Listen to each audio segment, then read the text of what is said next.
right now. Second round on the House. Cheers and boos on the floor as President Trump becomes the first president in history to be impeached twice. Which Republicans crossed party lines? I will vote yes on these articles of impeachment. The fiery rhetoric and political theater. The left in America has incited far more political violence than the right. The first step in that process is to root out white supremacy, starting with impeaching the white supremacist in chief. I call bullcrap. And whether the president's statement will impact what the Senate does next. No true supporter of mine could ever endorse political violence.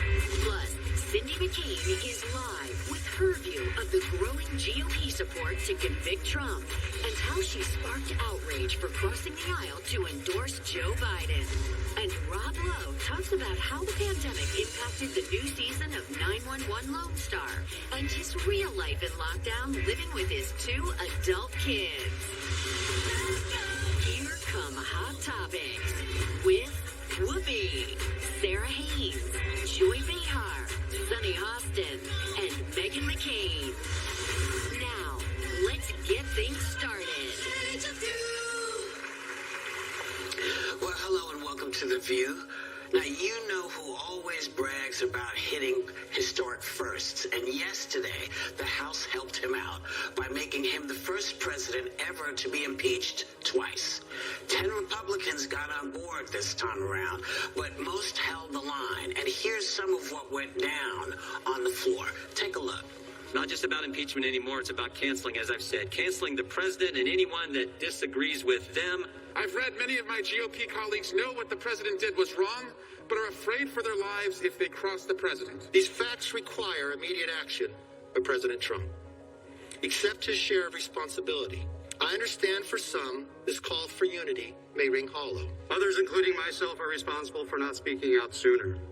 Before the president misinformed and inflamed a violent mob who tore down the American flag and brutally beat Capitol Police officers. I will vote yes on these articles of impeachment. The first step in that process is to root out white supremacy, starting with impeaching the white supremacist in chief.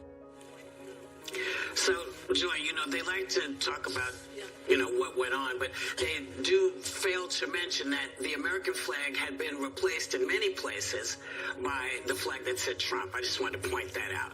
But what is your take on all of this? I watched the whole thing yesterday. I was absolutely stuck there watching it. And it's amazing 10 of them actually voted to impeach 10 Republicans.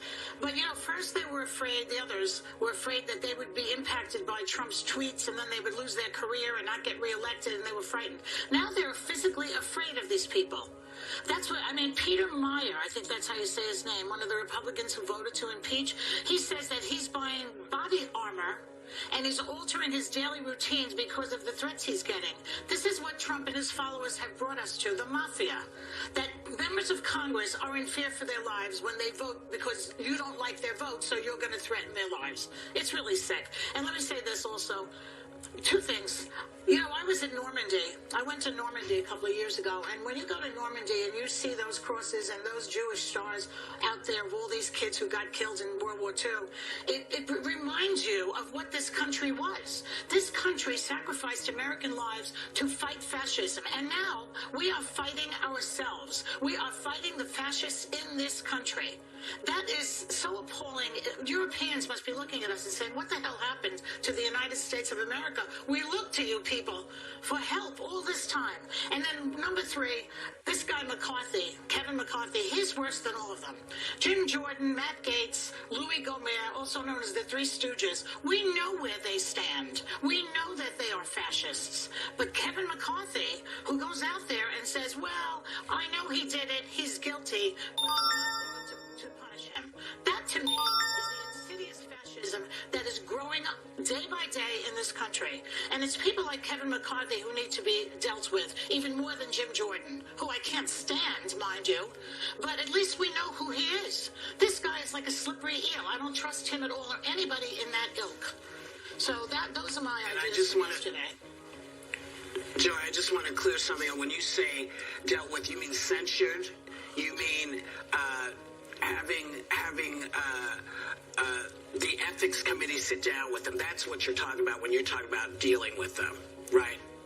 Yes, well, I mean, I don't know how they deal with them. I'm not really a politician or an expert on these points. All I'm saying is that people like Kevin McCarthy pay attention to those as much as you pay attention to Jim Jordan, because they're even worse in many ways and more dangerous. That's all. Okay. And how are you feeling about yesterday's event, Sarah? I'm happy to hear that what needed to happen happened with the second impeachment of this president.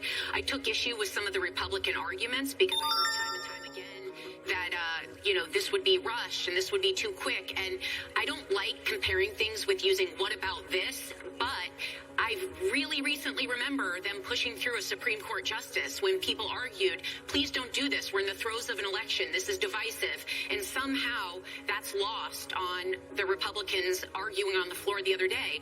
I also think we constantly hear comparisons to violence that happened, in looting over, civil injustices. And I think everyone can agree that violence and looting is never acceptable. But honestly, comparing the activities of people fighting for lives being lost unjustly and people fighting over an election that they feel was stolen, it is a false equivalent, although violence is never okay and should be denounced. I'm also outraged, though, that once again the narrative has been stolen by Trump and his followers. Right now, we have a virus, and many of us credit much of the success of President-elect Biden and Kamala Harris to how they stayed focused on science, information, and fact through their whole campaign about this virus. And right now, we have people dying at historical levels, and the narrative has been stolen once again. So my concern is I'm as outraged as the next person at what happened last week. I just don't want people to lose sight of the fact that when Biden comes in, he has 0 cabinet members. President Obama came in with 6. President Trump came in with 2, but due to the divided attention right now, they aren't getting everything they need. And one of my simultaneous focuses, in addition to punishments for crimes committed, is to make sure that they are set up to succeed. That's what we voted them into to do.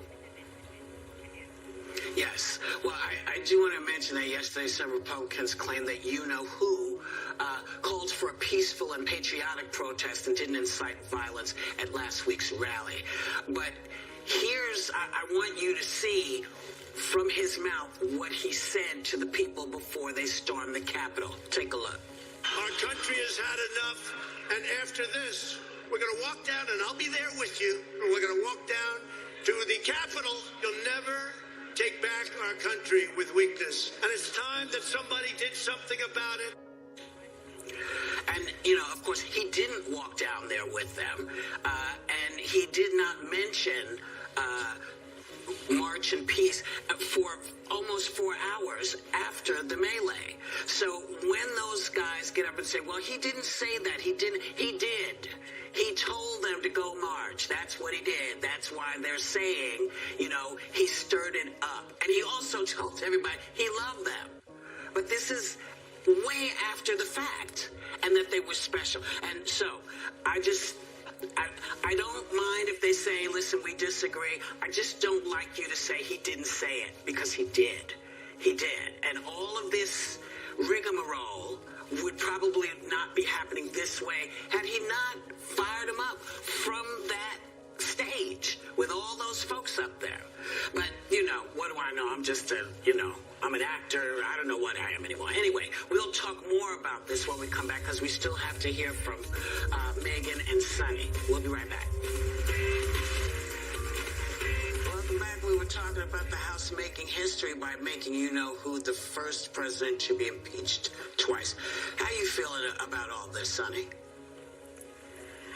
I think certainly it's the appropriate thing to have this president impeached twice. He has the dishonor of being the only president in United States history to be impeached not once but twice.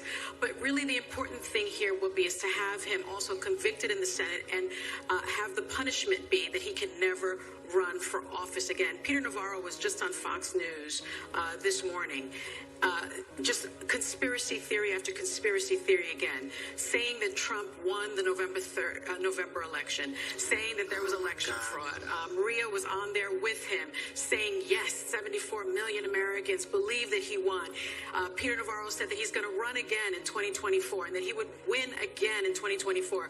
As a country, I don't think we can withstand it. So the goal here has to be his removal from office, and that can only happen in the Senate. The Senate must convict him. They need 17 Republicans to join 50 Democrats in the Senate, and that needs to happen. And after that, they would have to then pass a resolution to make sure that he could never, ever run again for office. And what that also does is it precludes him from getting benefits that presidents get. That would be a $200,000 yearly pension and also a $1 million travel budget. And why that is important is because, can you imagine this president going around the country with $1 million taxpayer-funded dollars, ginning up the kind of hate and misogyny and fascism that we saw him gin up on January 6th. Can you imagine what that would do to this very fragile democracy that we are seeing today?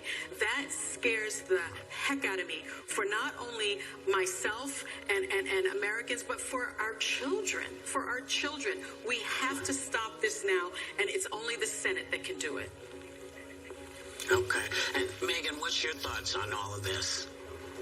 Look, I've been ruminating over what I have gotten so wrong in the tenor within the Republican Party, because I had assumed after the attack that most Republicans would be for impeachment, and only 10 Republican Congress people yesterday voted for it, as opposed to 97 who voted against it.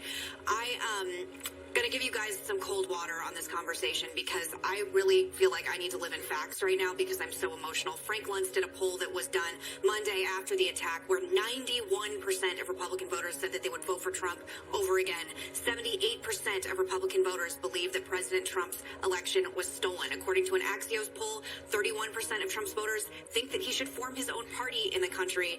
And when most Trump voters were asked if they were supporters of Trump or the GOP, the vast majority said Trump. So when Sarah's saying that we need to focus on the coronavirus, there's lots of different kinds of viruses in the country. And if there's a virus that's going to impede one of the worst domestic terror attacks of my lifetime, I do think it's worth ruminating over and discovering why this is happening in this country. And for me as a Republican, the big takeaway is that this is a divided, fractured party, and Trump is still wholeheartedly in charge. As much as I've called for his impeachment, I don't think it's going to happen. I don't think Republicans are going to come to the table for all the reasons I just said, because Trump is still ruling this party. I also want to say we're having conversations about who the Trump voter is. And we just come on TV every day and say, and I mean the proverbial we as people in the media, that it's all just sort of Nazis and fascism and white supremacists. 12% of black men in America voted for President Trump. 30% of Latinos voted for President Trump. He expanded the coalition and he expanded the base. Joe Biden got more white men that voted for him than President Trump did in this country. So we need to be more nuanced in the way we're assessing this and the way we're looking at this. And me as a conservative, what we have to discover and figure out is how we can still talk to the populist base without, ginning up this kind of hate and anger and violence in the country. And I, quite frankly, I don't know what to do to differentiate between a family who had gone to a Trump rally earlier on in this election cycle because they support his policies and they thought he ran as a conservative, and the white supremacists and lunatics that stormed the Capitol. And that's the conundrum we're facing right now. And I don't think it means that I don't care about the coronavirus. I think it just means that I'm looking at another virus in the country right now as well. Well, I think it means everybody has to take some choices here, because what does it mean to be in that party? What does it mean to be a conservative now? What does it mean? Does it mean that you give up in order to get people to vote for your way of thinking? Does that mean you have to change your way of thinking and you have to adapt where they're coming from? And is that something you want to do? Because I got to tell you, from the beginning with this man, it's been about divide people. So it was first about the Mexicans, then it was about the Muslims, now it's about black people. So where is it? Because what's not probably going to happen in America is America's probably not ever going to go back to the good old days of Dixie. So everybody should put that out of their mind. But you have to decide who you are as an American and what you stand for. That's what everybody has to struggle with on the other side. We'll be right back, in my opinion. Next, Cindy McCain shares how she thinks her late husband, Senator John McCain would react to the insurrection at the Capitol and the second impeachment of President Trump.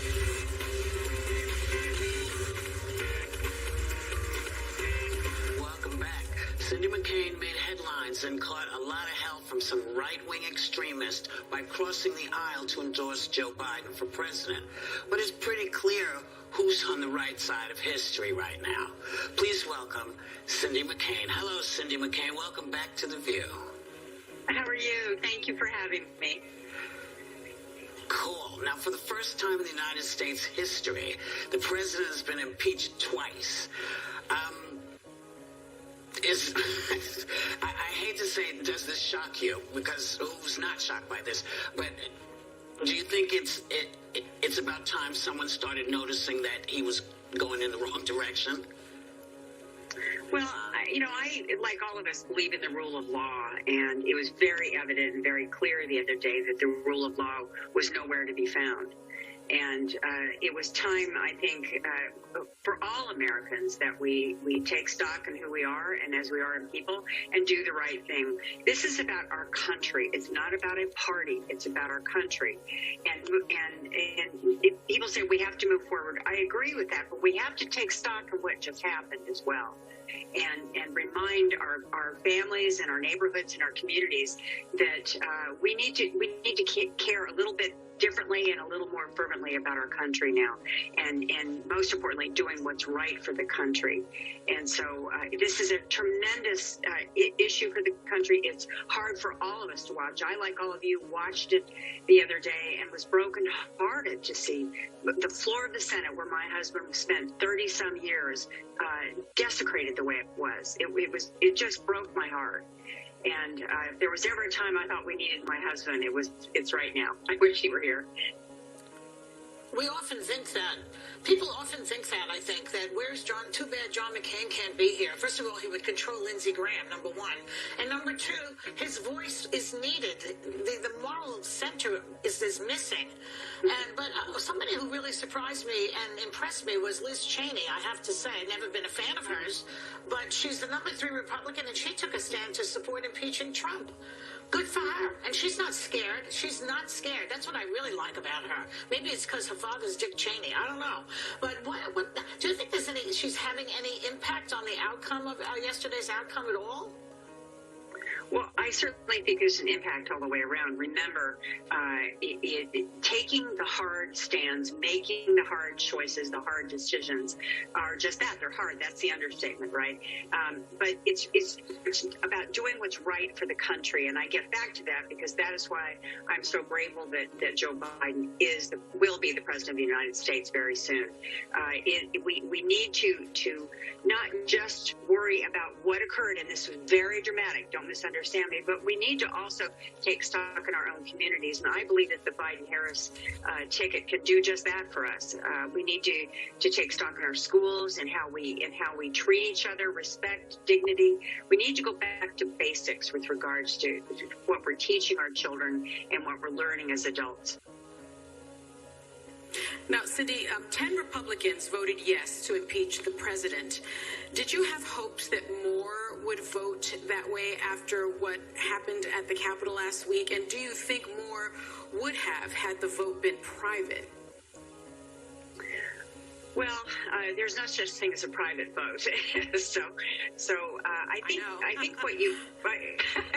think what you saw was again you watched a very divided country. You saw it on the House floor. It was never more evident, and we saw still a body of people that are not working together and almost are refusing to work together. That's where Joe Biden is so critical in all this. Is he knows how to work across the aisle and get things done and work together for the good of the country. And we've got to get back to that. And that's where I'm as I mentioned, I'm so excited that we have this incoming president, and I look forward to what I'm going to see him do.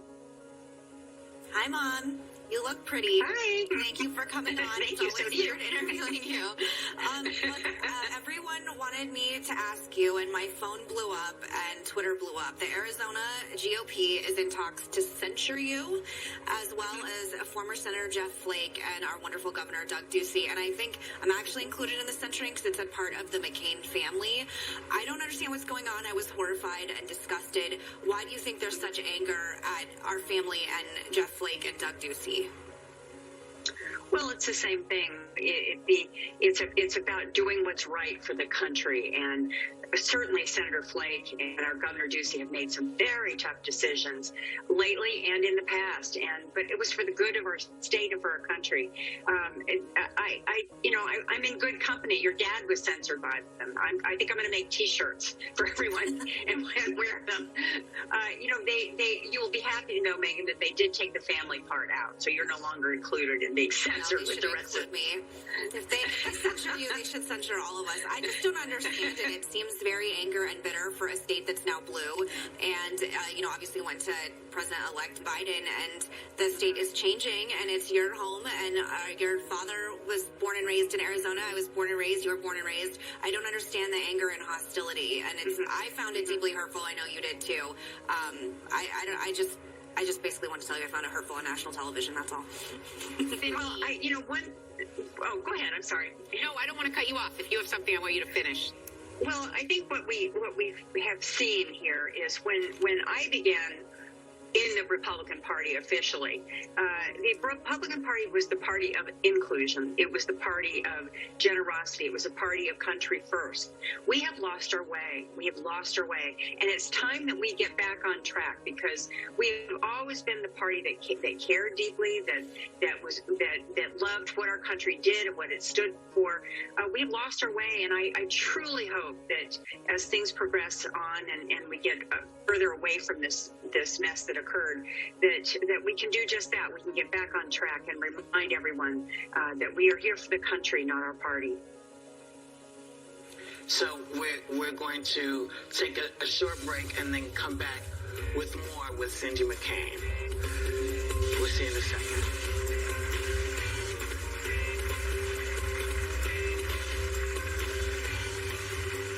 We are back with Cindy McCain. Sarah. You mentioned what it was like for you watching the attack at the Capitol. What do you think Senator McCain would have to say about it? Oh my gosh, my husband would have been furious. Not just say, but I wondered if he wouldn't have gone out the doors and faced him down himself. I mean, that was the kind of person he was. Let's be very clear, there's no excuse for not adhering to the rule of law. And there's no excuse for what occurred in the Capitol. 5 people are dead as a result of this, and we must remind ourselves to pray every day for their families. And never, ever, ever let this happen again. But as far as my husband goes, he would be very angry. He would be very upset. I know. I mean, that's a kind of a trite word in all this. But he would also be reminding everybody it is time that we get a handle on things. We cannot accept any of this anymore. This is not only is it not acceptable, it's abhorrent. Cindy, it was just announced that there's going to be a biopic about John McCain, about his life. So what do you want people to know about him? I mean, you just said a couple of things, but and who should play him? Who's the actor? Oh gosh, I don't know. I'm fortunate enough to be an executive producer on it, so what's going to be said about him is what we want to the American people and the world to see about him.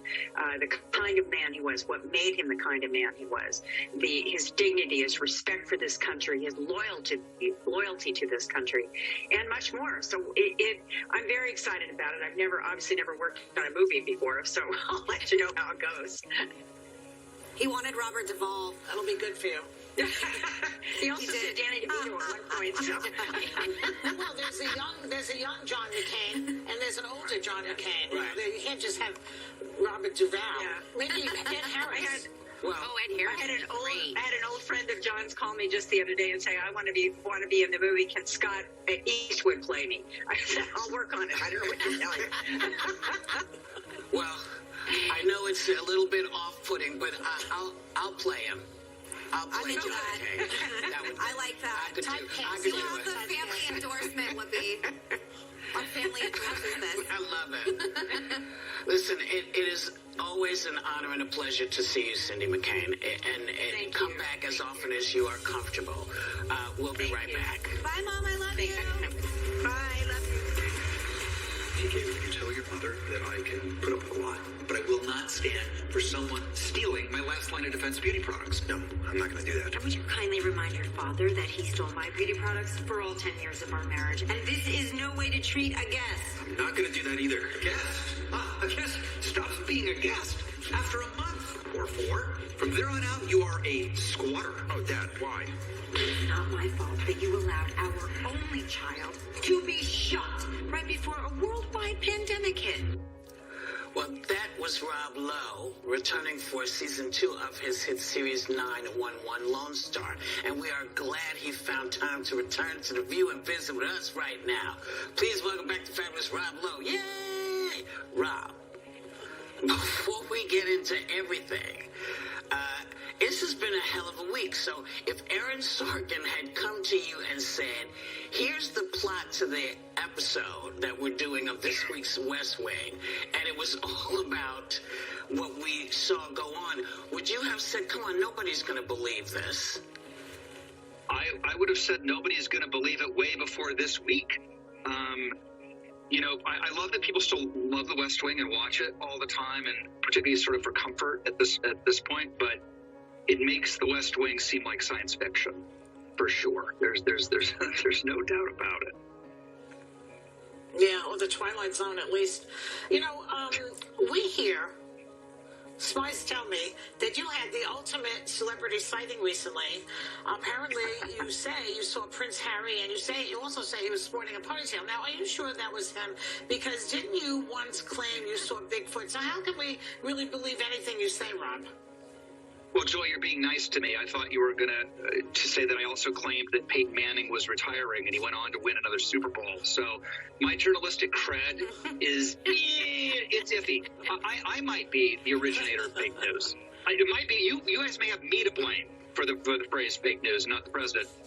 That said, it was at the stoplight, near his house, blacked out, smoked out, sexy VIP vehicle. 100% was him. The only question is, was the ponytail a real thing? And it looked like that. Look, how else do you get that hair as back as he had it? It was very tight. I can only assume that it was held back by a ponytail. I'm just saying, you know, come to me for celebrity news.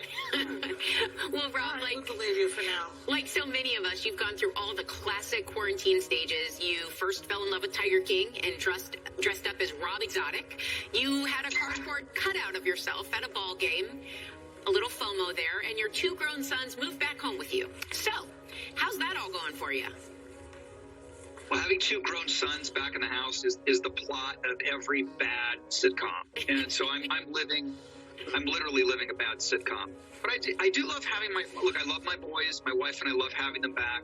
But I don't think nature intended for 25-year-old grown men to be back home living with mommy. So the sort of like, did you make your bed? Did you brush your teeth? Seems a little bizarre at this point, but at least it's good that they're back here. Oh. Well, Rob, here is a crazy statistic that I had just learned. You have had a TV show on air every year since 1999. So we know that you've been filming this upcoming season of Lone Star 911 during the pandemic, which I can only imagine holds even more significance because you play the captain of a crew of firefighters. So what has it been like to not only film under these conditions, but play a frontline hero at a time like this? It's really, the thing that gets me up in the morning and makes me grateful about doing this particular part is that I'm able to dramatize real life heroes. You know, I love Marvel and I love those movies, but you know, there are real heroes in this world, and they're not cartoons, and they don't wear masks, and they don't wear capes, and they work really hard, and they support their families, and they see us on our worst days every day of their lives. So we take the authenticity of the show really seriously. And I love dramatizing, you know, real life heroes who are out there doing their best for us in every element of our lives, particularly today. And you've had so many iconic roles. My goodness, in these '80s movies like The Outsiders, St. Elmo's Fire. My personal favorite is About Last Night. If I'm being honest, I just love that movie. I watch it all the time when it comes on. But I had no idea. Actually, you were almost cast as the lead in Footloose. I want to know what happened, and are you a great dancer? Obviously, I'm not a great dancer, or I would have been the lead in Footloose. People ask, Tom Cruise is famous for doing all his stunts. I love Tom Cruise. He's the last surviving movie star. He's a badass. It's great. He can jump from helicopters and do all these things and never get hurt. I'm the only idiot that can get his knee blown out and be taken off in an ambulance doing a dance audition for Footloose. Oh, no. You're like the Bridget Jones of Footloose. I'm telling you, I'm doing my kickball change. I'm ready for the big summer tent pole that was to be Footloose, and then that meniscus blows out right at the big slide across the floor moment, and that was my big shot to be a dancer, and it's over. You could have been a contender. Wow. Well, Rob, you also have a new podcast you started this year called Literally, which any Parks and Rec superfan like me knows is a nod to your character, Chris. His catchphrase on the show. You've interviewed stars like Chris Pratt, Gwyneth Paltrow, Jim Belushi, Michael J. Fox. Who else is on your bucket list? Oh, well, the bucket list. The bucket list is Bruce Springsteen, Lorne Michaels, because I love SNL and I love funny people, and everybody always talks about Lorne, so he's good. But I have Lisa Kudrow this week, and spoiler alert, I got her to tell me about the Friends reunion, some of which, this is the spoiler, has already been shot. So, I'm getting scoops. It's not just you guys. It's not just you guys getting the scoops. I got Prince Harry. I got the Friends thing. Look out. I'm coming for you. I'm coming for my seat on the panel. You got it. You got it.